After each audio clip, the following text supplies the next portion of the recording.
జై శ్రీకృష్ణ. ఆంధ్రప్రదేశ్ రాష్ట్ర రాజకీయాలలో సంచలనంగా మారినటువంటి బోడే రామచంద్ర యాదవ్ గారు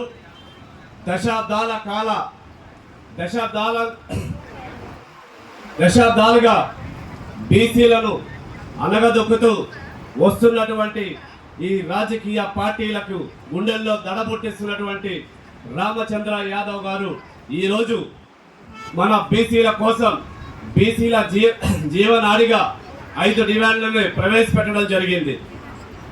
ఈ 5 డిమాండ్లను ప్రవేశపెట్టి 1.5 నెల అవుతున్నప్పటికీ కూడా ఆంధ్రప్రదేశ్ రాష్ట్రంలో ఈ రాష్ట్రానికి ఒక ముఖ్యమంత్రి ఉన్నాడా లేదా, ఈ ఆంధ్రప్రదేశ్ రాష్ట్రంలో ఒక బీసీ మంత్రి ఉన్నారా లేదా అనే మాకు ఒక డౌట్గా ఉంది. ఎందుకంటే ఆంధ్రప్రదేశ్ రాష్ట్ర రాజకీయాలు మనం చూస్తూ ఉన్నాం. గత దశాబ్దాల కాలంగా బీసీలను కేవలం ఓటు బ్యాంకుగా వాడుకుంటా ఉన్నారు. కేవలం వారి యొక్క రాజకీయ ప్రయోజనాల కోసమే బీసీలకు వారి యొక్క ఎన్నికల ముందు బీసీ సభలు పెట్టి మేము బీసీలకి కార్పొరేషన్కు నిధులు ఇస్తాము, ఎమ్మెల్సీ పదవులు ఇస్తాము అని చెప్పి కళ్ళబొల్లి కబుర్లు చెప్పి ఇన్ని రోజులు రాజకీయం చేస్తూ ఉన్నారు. అయ్యా చంద్రబాబు నాయుడు గారు, ఈ వేదిక మీద నుంచి ఈ ఆంధ్రప్రదేశ్ రాష్ట్ర బీసీ యువత మిమ్మల్ని అడుగుతా ఉన్నాం. ఆంధ్రప్రదేశ్ రాష్ట్రం మొత్తం ఈరోజు 3 కోట్ల బీసీల గురించి చర్చించుకుంటున్నారు. బోడే రామచంద్ర యాదవ్ గారు ప్రవేశపెట్టినటువంటి 5 డిమాండ్ల గురించి మాట్లాడుకుంటున్నారు. ఎక్కడ చూసినా పల్లెల్లో ఇదే టాపిక్గా ఉంది. నియోజకవర్గ కేంద్రాల్లో రాజకీయ నాయకులందరూ మాట్లాడుకుంటున్నారు, జిల్లా కేంద్రాల్లో అందరూ మాట్లాడుతున్నారు. కానీ ఈ రాష్ట్ర ముఖ్యమంత్రి నారా చంద్రబాబు నాయుడికి మాత్రం కనపడట్లేదు, ఆయనకి వినపడట్లేదు. ఏం పర్లేదు చంద్రబాబు నాయుడు గారు, మీ కళ్ళు కనిపించేదానికి వచ్చారు మా రామచంద్ర యాదవ్ గారు. ఇన్ని రోజులు బీసీలు పడినటువంటి కష్టాలకి, బీసీలు పడినటువంటి ఆవేదనకి మా కోసము రామచంద్ర యాదవ్ గారు వచ్చారు. అదే విధంగా నేను ప్రశ్నించడానికే వచ్చాను. నిజంగా పవన్ కళ్యాణ్ గారి యొక్క రాజకీయం చూస్తే మాకు కూడా ముచ్చటేసింది. జగన్మోహన్ రెడ్డి గారిని చాలా చక్కగా ఎదుర్కొన్నాడు. ఈయన ఏదో ఉద్ధరించేస్తాడు ఈ రాష్ట్ర ప్రజలకి, పవన్ కళ్యాణ్ గారి వల్ల ఏదో మంచి జరుగుతుందని యువత కూడా అనుకున్నాం. కానీ ఈ రోజు మేము అడుగుతా ఉన్నాం, ప్రశ్నిస్తాను అని చెప్పి వచ్చినటువంటి పవన్ కళ్యాణ్ గారు ఎక్కడున్నారయ్యా మీరు? మా ఆవేదన మీకు అర్థం కావటం లేదా? మా గోడు మీకు అర్థం కావటం లేదా? ఆ మనిషి అడిగేది ఏంటి? ఆయన సొంతానికి అడుగుతున్నాడా? ఇప్పటి వరకు జరిగింది ఏంటంటే ఈ రాజకీయాల్లో ఆంధ్రప్రదేశ్లో 2 రాజకీయ పార్టీలు కూడా అటు వైఎస్ఆర్ కాంగ్రెస్ పార్టీ కానివ్వండి, తెలుగుదేశం పార్టీ కానివ్వండి, వాళ్ళు ఇద్దరు దొంగలే. ఎప్పుడైనా మీరు గమనించండి, ఎన్నికల ముందు లేదా వాళ్ళు అధికారంలో ఉన్నప్పుడు ఎన్నెన్నో విమర్శలు చేసుకుంటారు, వ్యక్తిగత విమర్శలు చేసుకుంటారు. ఏ రోజైనా 2 రాజకీయ పార్టీలు బీసీల గురించి మాట్లాడారా? బీసీలు పడుతున్నటువంటి ఆవేదన గురించి ఈ 2 రాజకీయ పార్టీలు ఏ రోజైనా మాట్లాడుతున్నాయా? అది మాత్రం పక్కన పెడతారు, మిగతావన్నీ చేసుకుంటారు. ఈ రోజు రామచంద్ర యాదవ్ గారు పెట్టినటువంటి 5 డిమాండ్లు బీసీల ఆత్మగౌరవానికి సంబంధించింది, బీసీల హక్కుల కోసం సంబంధించింది, బీసీ విద్యార్థుల గురించి సంబంధించింది, బీసీ యువకుల గురించి సంబంధించింది. ఎలాగో ఈ రాష్ట్రంలో మిమ్మల్ని అడిగేదానికి ఒక నాయకుడు లేడని చెప్పి గత 40 సంవత్సరాలుగా ఈ యొక్క 79 సంవత్సరాల స్వతంత్ర భారతదేశంలో ఆంధ్రప్రదేశ్లో కొన్ని సంవత్సరాలు కాంగ్రెస్, తర్వాత తెలుగుదేశం పార్టీ, తర్వాత వైఎస్ఆర్ కాంగ్రెస్ పార్టీ. మీకు తెలియని విషయాలు ఏంటంటే ఈరోజు తెలుగుదేశం పార్టీ నారా చంద్రబాబు నాయుడు గారికి, అదేవిధంగా వైఎస్ఆర్ కాంగ్రెస్ పార్టీ జగన్మోహన్ రెడ్డి గారికి, అదేవిధంగా జనసేన పవన్ కళ్యాణ్ గారికి మన ఆరాధ్య దైవం ప్రజల్లో నుంచి వచ్చినటువంటి రామచంద్ర యాదవ్ గారికి తేడా ఏంటో చెప్తాను నేను. తెలుగుదేశం పార్టీ పుట్టింది ఎన్టీ రామారావు గారి నుంచి. ఎన్టీ రామారావు గారి ఆశీస్సులతో చంద్రబాబు నాయుడు గారు ముఖ్యమంత్రి అయ్యారు. అదేవిధంగా జగన్మోహన్ రెడ్డి గారి పార్టీ వైఎస్ఆర్ కాంగ్రెస్ పార్టీ పుట్టింది ఆయన తండ్రి అక్రమ సంపాదన చేసి లక్షల కోట్లు సంపాదించినటువంటి జగన్మోహన్ రెడ్డి వచ్చినటువంటి రాజకీయ నేపథ్యం చూస్తే అది. అదేవిధంగా పవన్ కళ్యాణ్ గారు వచ్చినటువంటి రాజకీయ నేపథ్యం చూస్తే ఆయన ఒక సినిమా స్టార్ వల్ల పబ్లిక్లో 10 మందికి తెలిసిన వాడు కాబట్టి ఈరోజు రాజకీయం చేయగలిగాడు. నేను అడుగుతా ఉన్నా, మీలాగా లక్షల కోట్లు అక్రమంగా సంపాదించిన వ్యక్తి కాదు, మామ ఆశీస్సులతోనో ఇంకెవరు ఆశీస్సులతోనో రాజకీయాల్లోకి వచ్చిన వ్యక్తి కాదు. అన్న సినిమా గ్లామర్ను ఉపయోగించుకొని, చిరంజీవి గారి సినిమా గ్లామర్ను ఉపయోగించుకొని, మీకు కొంచెం సినిమా గ్లామర్ ఉంది, వాటితో రాజకీయాల్లోకి వచ్చిన వాళ్ళు కాదు. ఈరోజు ప్రజల పక్షాన, పేదల పక్షాన, బడుగు బలహీన వర్గాల పక్షాన మాలో ఒక్కడిగా వచ్చినటువంటి రామచంద్ర యాదవ్ గారు ఈరోజు రాష్ట్రంలో ఆయన ఎక్కడ పర్యటనలు చేస్తున్నా వేలాది మంది యువత, యువకులు, రైతులు, నిరుద్యోగులు ఆయన వెంట వస్తున్నారంటే దాని అర్థం ఏంటి అసలుకి?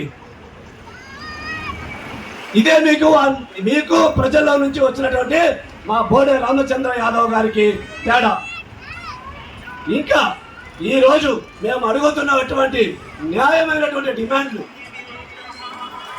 అసలు ఈరోజు బీసీల పరిస్థితి రాష్ట్రంలో చూస్తూ ఉంటే ఎంబీఏలు చేసి, బీటెక్లు చేసి, చార్టెడ్ అకౌంటెంట్లు చేసి, ఆఖరికి ఎంబీబీఎస్ చేసిన వాళ్ళు కూడా, అది ఇండియాలో అయినా సరే, ఫారిన్ మెడికల్ గ్రాడ్యుయేట్స్ అయినా సరే, ఏ ఒక్క విద్యార్థి, బీసీ విద్యార్థి కూడా సరైన అవకాశాలు లేక, సరైన ఉద్యోగ అవకాశాలు లేక తల్లిదండ్రుల దగ్గర తలెత్తుకోలేకపోతున్నారు. అటు హైదరాబాద్కో, అటు బెంగళూరుకో 20,000 ఉద్యోగాలు, 20,000 రూపాయలు వస్తే చాలరా బాబు అని చెప్పి జీవితం కొనసాగిస్తూ ఉన్నారు. అటువంటి తరుణంలో మరి మా యువతకి, మా బీసీ యువతకి ఏమైనా ఆర్థిక సహాయం ప్రభుత్వాల నుంచి ఏమైనా వస్తుందా? ఏదైనా ఆర్థిక సహాయం కార్పొరేషన్ల ద్వారా నిధులు అనేటివి ఏదైనా వస్తే మా యొక్క విద్యార్థులు, మా యొక్క యువకులు అన్యాయానికి గురైపోయి అనగదొక్కపోయినటువంటి మా బీసీ యువకుల కోసం రామచంద్ర యాదవ్ గారు అడిగింది బీసీ కార్పొరేషన్లకి నిధులు 3,20,000 కోట్లు ఆంధ్రప్రదేశ్ బడ్జెట్లో మాకు కేటాయించింది ఏంటి? శూన్యం. ఇన్ని సంవత్సరాలు మీకు సరైన నాయకుడు మీకు ఎదురు పడక, మిమ్మల్ని ప్రశ్నించేవాడు లేక 2 రాజకీయ పార్టీలు బీసీలని అనగదొక్కి మోసాలకు గురి చేసి మీరు రాజకీయం కొనసాగిస్తూ ఉన్నారు.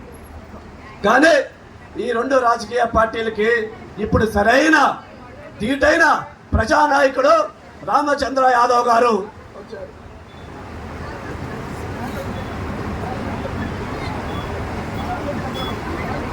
హలో. ఇటువంటి పరిస్థితుల్లో ఆంధ్రప్రదేశ్ రాష్ట్రంలో ఏం జరుగుతుందో మనం అందరం గమనించాలి. ఈరోజు ఒక వ్యక్తి తన ప్రాణానికి త్యాగం చేసి ఆమరణ నిరాహార దీక్ష చేసి మన బీసీ డిమాండ్లు సాధించుకునేటువంటి పరిస్థితి వచ్చిందంటే రాష్ట్రంలో అసలు ఏం జరుగుతుంది? అంత పెద్ద స్థాయిలో భారత చైతన్య యువజన పార్టీ అధ్యక్షులుగా ఉండి బోడే రామచంద్ర యాదవ్ గారు ఆయన అడిగితేనే ఈరోజు రాష్ట్ర ప్రభుత్వం స్పందించట్లేదు అంటే ఇంకా ఒక సామాన్య వ్యక్తి పరిస్థితి ఏంటి? ఇన్ని రోజులు మనకి ఎన్ని అన్యాయాలు జరుగుంటాయి, ఎన్ని ఇబ్బందులు పెట్టుంటారు. బీసీ కులాలని నరక యాతన అనుభవించారు. ఎందుకంటే ఈ 2 రాజకీయ పార్టీల బలం మన బీసీలో. ఆ 2 రాజకీయ పార్టీల కోసం ఈ రాష్ట్రంలో ఎంత మంది బలైపోయారు. రాజకీయాలని రౌడీయిజం చేసి, రాజకీయాలని దోపిడీ పరం చేసి, కేవలం సంపాదన కోసమే రాజకీయం అనే విధంగా మార్చేసి ఈరోజు ప్రజా సమస్యలు అంటే తెలియనట్టు, అసలు ప్రజలకు సమస్యలే లేనట్టు 2 రాజకీయ పార్టీలు చేస్తూ ఉన్నాయి. నిజంగా ఎంతో బాధాకరం. మనం గమనించాల్సింది ఏంటంటే ఇప్పటి వరకు రాష్ట్రంలో 2 రాజకీయ పార్టీలకి అడిగే వాళ్ళు లేరు. ఇంకోటి, వీళ్ళు చాలా తక్కువగా అంచనేస్తున్నారు ఏమో. గతంలో చాలా మంది వచ్చారు, బీసీల గురించి చాలా మంది అడిగారు. చాలా సమస్యలు ఉన్నాయి, కానీ వాళ్ళందరినీ మనం ఎలాగోలాగా సర్ది పెట్టాము, సర్దుకున్నారు అని. మేము కూడా చాలా ఆవేదనకు గురయ్యాం. ఏంటి అసలు మన బీసీల పరిస్థితి ఏంటంటే మాకంటూ ఎవరు లేరే అడిగేవాళ్ళు అని చెప్పి.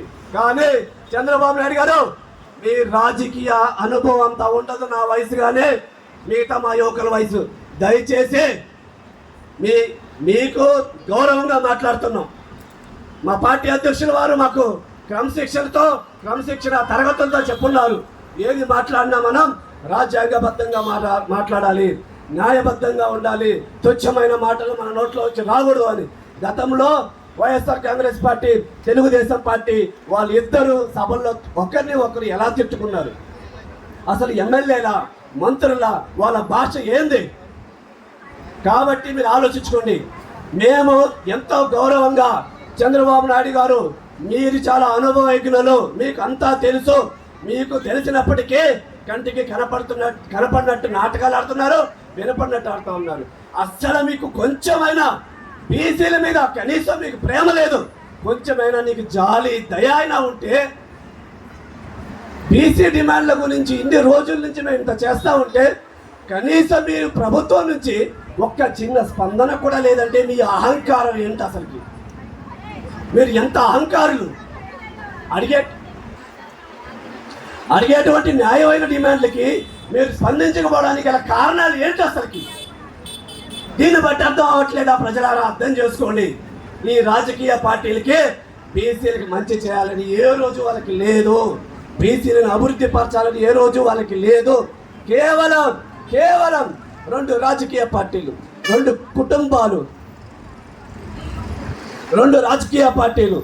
కుటుంబాలు, ఆ కుటుంబాలు కొన్ని వర్గాలు.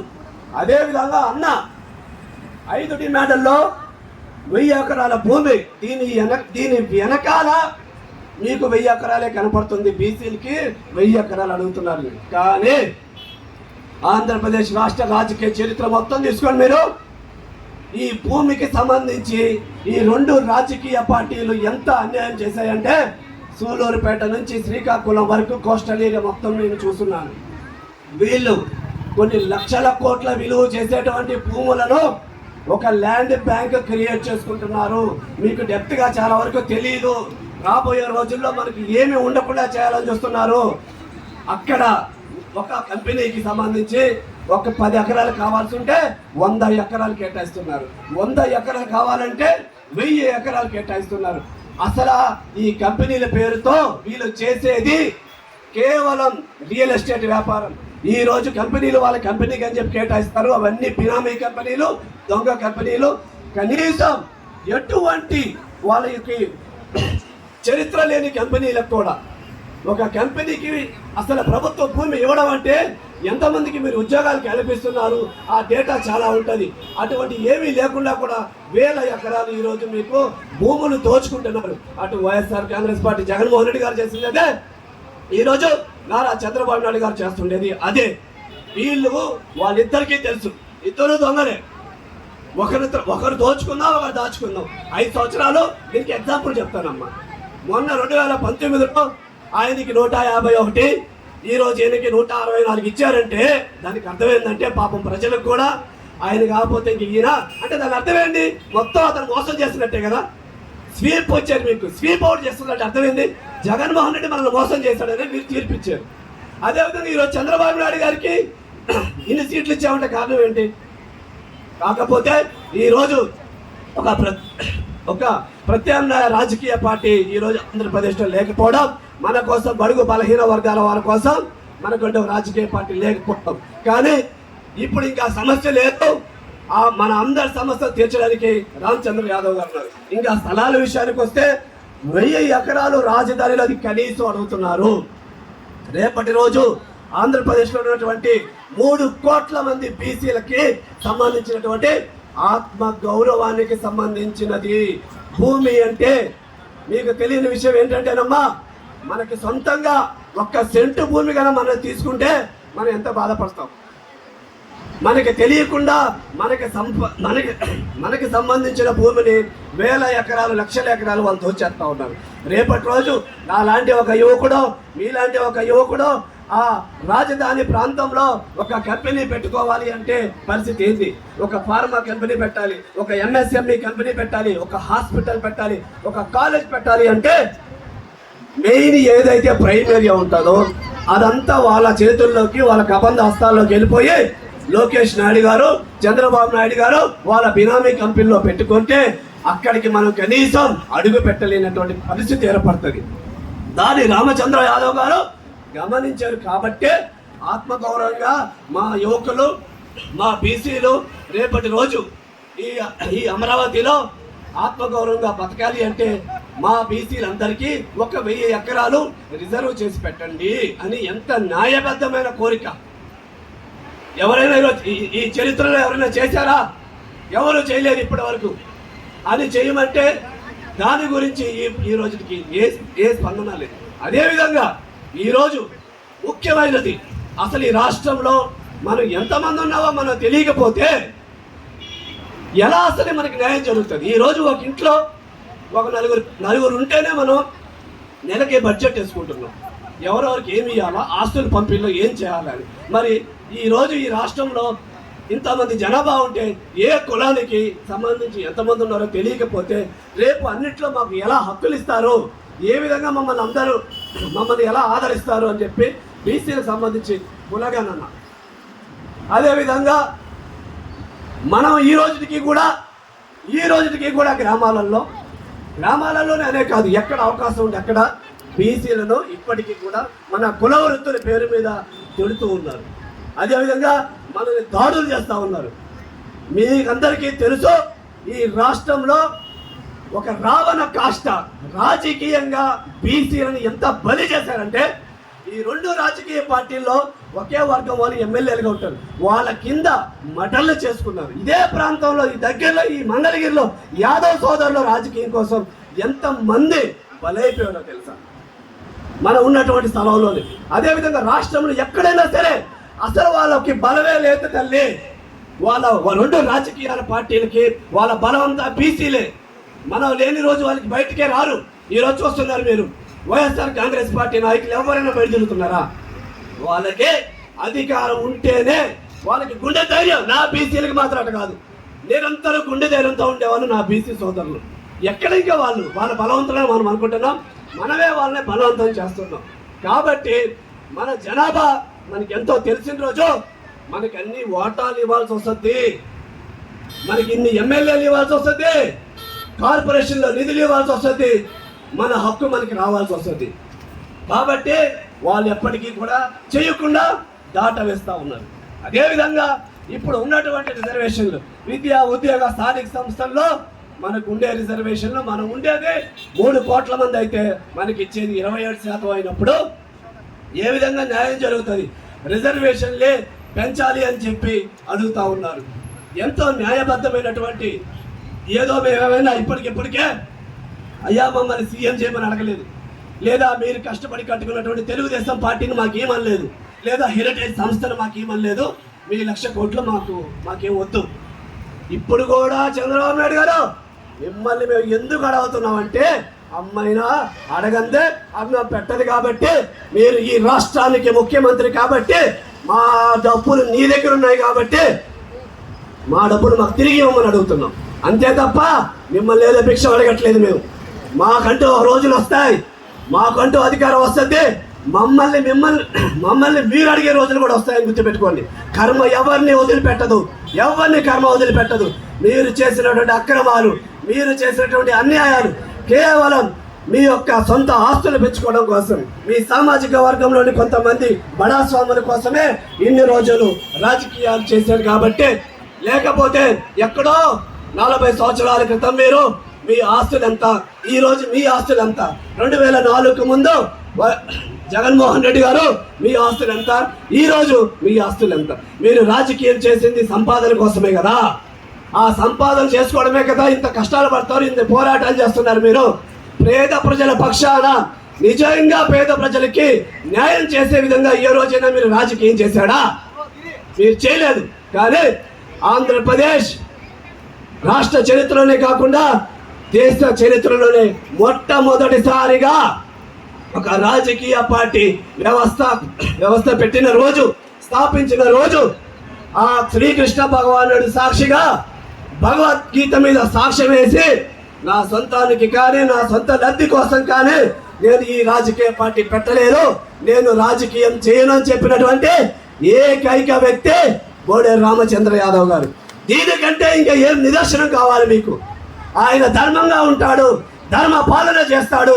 మీరు చేసినటువంటి అక్రమాలన్నీ కూడా తొందరలోనే ముగింపు పడడానికే ఈరోజు రామచంద్ర యాదవ్ గారు వచ్చారు. మనం చూస్తూ ఉంటే రామచంద్ర యాదవ్ గారి రాజకీయ నేపథ్యం ఎక్కడో సినిమాల్లో చూస్తాం, కానీ నిజ సంఘటనలు, నిజ జీవితంలో ఒక మనిషికి బహుశా ఈ ఆంధ్రప్రదేశ్ రాష్ట్రంలో ఎవరికి జరగనంత అన్యాయం, ఎవరికి జరగనంత దాడులు, యువకుడయ్యి వ్యాపారాలు చేసి ఒక స్థాయికి వచ్చిన తర్వాత ఆయన నియోజకవర్గంలో విద్యార్థులకు అదేవిధంగా నిరుద్యోగులకు ఒక ఎంప్లాయ్మెంట్ క్యాంప్ పెట్టి ఉద్యోగ అవకాశాలు ఇస్తానంటే తట్టుకోలేనటువంటి మీరు ఒక రాజకీయ నాయకులు. దీన్ని బట్టే అర్థమైపోవట్లేదా మీకు? మీరు తప్ప ఈ రెండు సామాజిక వర్గాల్లో ఉండేటువంటి కొన్ని కుటుంబ సభ్యులు తప్ప సామాన్యులు ఎవరు రాజకీయం చేయకూడదా? ఈ రాష్ట్రానికి బీసీలో ముఖ్యమంత్రి అవ్వకూడదా? ఎస్సీలు అవ్వకూడదా? ఎస్టీలు అవ్వకూడదా? అంటే కేవలం మీరు ఒక్కరే ఉండాలా? ఏది శాశ్వతం కాదు, ప్రతి దానికి అంతం ఉంటుంది. మీరు చేసినటువంటి అక్రమాలకే అంతమందించడానికే రామచంద్ర యాదవ్ గారు వచ్చారు. ఇప్పటికైనా చంద్రబాబు నాయుడు గారు మీకు అవకాశం ఉంది. మీరు బీసీ ద్రోహిగా మిగిలిపోతారా? లేదా కనీసం బీసీలకి ఏదో ఈ చిన్న 5 డిమాండ్లను నెరవేర్చినటువంటి మంచి మనిషిగా మిగిలిపోతారా? 23 సంవత్సరాలు మీరు అధికారంలో ఉన్నారు. మీకంటూ ఏదైనా ఒక్కటుందా బీసీలకి నేను ఉద్ధరించాను అని చెప్పుకోవడానికి ఏమైనా ఉందా మీకు? కనీసం ఇప్పుడైనా మీరు మేల్కోండి. కేవలం మీ రాజకీయ లబ్ధి కోసం కాకుండా మీరు ఏమేమి మోసాలు చేశారో బీసీలని అది చెప్పుకుంటా పోతే రేపు సాయంత్రం ఈ టైం అవుతుంది. అన్ని అబద్ధాలు చెప్పారు మీరు, అన్ని మోసాలు చేశారు మీరు, బీసీలను వంచారు. కాకపోతే ఇప్పుడు తేడా ఏంటంటే అప్పుడు మిమ్మల్ని సరైన వ్యక్తి లేరు, అడిగేవాళ్ళు లేరు. ఎవరైనా అడిగేవాళ్ళు ఉంటే వాళ్ళకేదో తాయిలు ఇచ్చేసి వాళ్ళకేదో పదవులు ఇచ్చేసి మీ వైపు తిప్పుకున్నారు. కానీ మీరు కాదు కదా, ఈ రాష్ట్రంలోనే కాదు దేశంలోనే కూడా ఆయన్ని కొనగలిగే వ్యక్తి లేరు. ఆయన ఒక్కసారి నిర్ణయం తీసుకున్నాడు అంటే ఆయన వెనక్కి తగ్గేది లేదు. మీరు గుర్తుపెట్టుకోండి. ఇప్పటికైనా ఏదో పార్టీ పెట్టి వెళ్ళే కొన్ని రోజులు ఉంటుందేమో, తిరుగుతున్నాడేమో అని మీరు ఒకవేళ చిన్న చూపు చూస్తుంటే మాత్రం అది మానుకోండి. ఈ వేదిక నుంచే ఈ ఏప్రిల్ 11వ తేదీన మహాత్మా జ్యోతిరావు పూలే గారి యొక్క జయంతి రోజు నుంచే అన్నగారు మొదలుపెట్టినట్టే ఆమరణ నిరాహార దీక్ష నుంచే మీ పతనం మొదలయ్యింది. చంద్రబాబు నాయుడు గారు మీకు పతనం మొదలైంది. ఇంకా మళ్ళీ మీరు జీవితంలో ముఖ్యమంత్రి కాకుండా ఆ బాధ్యత రామచంద్ర యాదవ్ గారు తీసుకుంటారు. దాన్ని మేము అమలు చేస్తాం. మీరు కానీ బీసీలకి ఇంకో మాట కూడా చెప్తా ఉన్నాం. ఈ 5 డిమాండ్లను నెరవేర్చే విధంగా మీరు వచ్చినా పర్లేదు, మీరు వస్తారో లేకపోతే ప్రభుత్వం నుంచి ఎవరు పంపించి మా కోసం ఆమరణ నిరాహార దీక్ష చేస్తున్న రామచంద్ర యాదవ్ గారిని ఉపసంహరించి మాకు న్యాయం చేయాలి. చేస్తే నిజంగా మీకు పాలాభిషేకం చేస్తాం. లేకపోతే అదే నీకు చేసిన పాలాభిషేకం చేస్తా ఉన్నాను కదా, అదే నీకు చెప్పులు దండ కూడా వేసేదానికి కూడా మేము సిద్ధంగా ఉంటాం. డెఫినెట్గా ఇది మా బీసీల యొక్క ఆత్మగౌరవం మీద మీరు దెబ్బ కొడుతున్నారు. అంత లెక్కలేని ధరంగా మీరు బిహేవ్ చేస్తున్నారు.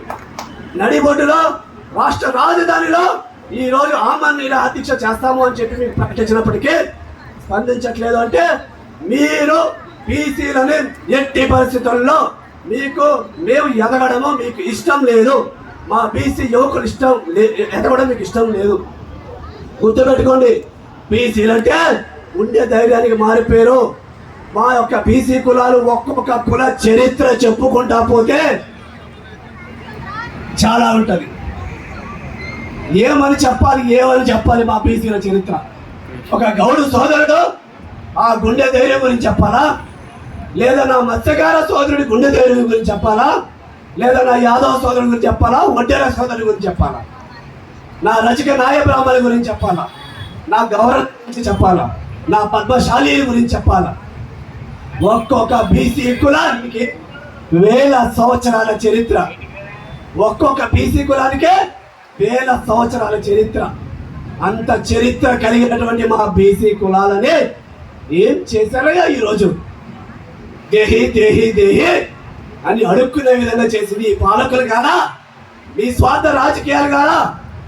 కేవలం మీ అధికార అహంకారం కాదా? మీ అధికార దాహం కాదా? ఈ రోజుకి కూడా బీసీలు ఇంత వెనకబడి ఉన్నారంటే కారణం ఎవరు? ఈ రాష్ట్రాన్ని పరిపాలించినటువంటి మీ 2 రాజకీయ పార్టీలే కాదా? మీ 2 సామాజిక వర్గాల్లో ఉన్నటువంటి కొన్ని కుటుంబాలేనా కాదా? గతంలో రావాలనుకుంటున్నారు కావాలా రాజకీయం? ఇప్పుడు రాజకీయాలు మారాయి. మా బీసీ యువతంతా కూడా ఏం జరుగుతుందో ఈ రాష్ట్రంలో మొత్తం గమనిస్తూనే ఉన్నారు.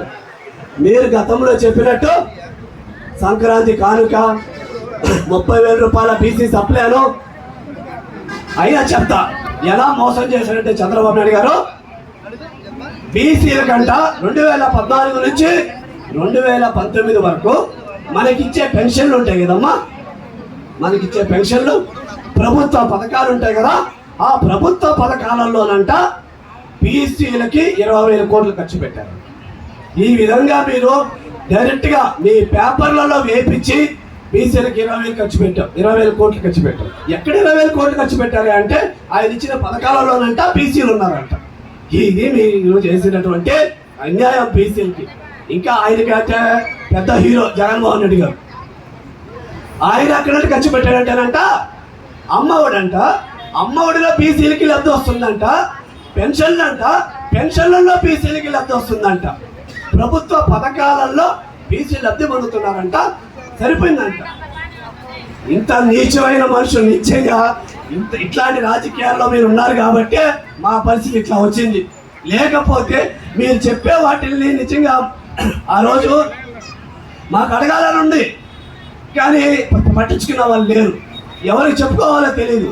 బీసీ సంఘాలు కూడా అనుపెరగని పోరాటం ఈ రాష్ట్రంలో. పాపం మా పనిది సరిపోలేదు, ఆయన దాకా రీచ్ కాలేకపోయాం, లేదా చెప్పినా కూడా పట్టించుకునే పరిస్థితి. బీసీ సంఘాలన్నీ కూడా ఈరోజు ఆంధ్రప్రదేశ్ రాష్ట్రంలో ఉద్యమాలు చేసి ఆఖరాకి పెద్ద బీసీ నాయకులు కూడా అయ్యా ఈ ఆంధ్రప్రదేశ్ రాష్ట్రంలో బీసీలో మనం ఏమీ చేయలేము, ఈ 2 రాజకీయ పార్టీలను మనం ఏమి చేయలేము, వాళ్ళు చాలా బలవంతులు అయిపోయి ఉన్నారు, మనం ఏమి చేయలేమని నిరాశ నిస్పృహలలో ఉండిపోయినటువంటి తరుణంలో ఒక ధ్రువతారలాగా మా యొక్క బడుగు బలహీన వర్గాల కోసం మా ఆయన గొంతుకలాగా ఈరోజు కోడెల రామచంద్ర యాదవ్ గారు ఈ రాష్ట్ర రాజకీయాలలో అరంగేట్రం చేశాడు. ఈరోజు కరెక్ట్గా ఇప్పుడు సరైన నాయకుడు మన యొక్క ఎస్సీ ఎస్టీ బీసీ బడుగు బలహీన వర్గాల మైనారిటీల కోసం ఒక బలమైనటువంటి గొంతుగా వచ్చింది. ఇంకా మీ ఆటలు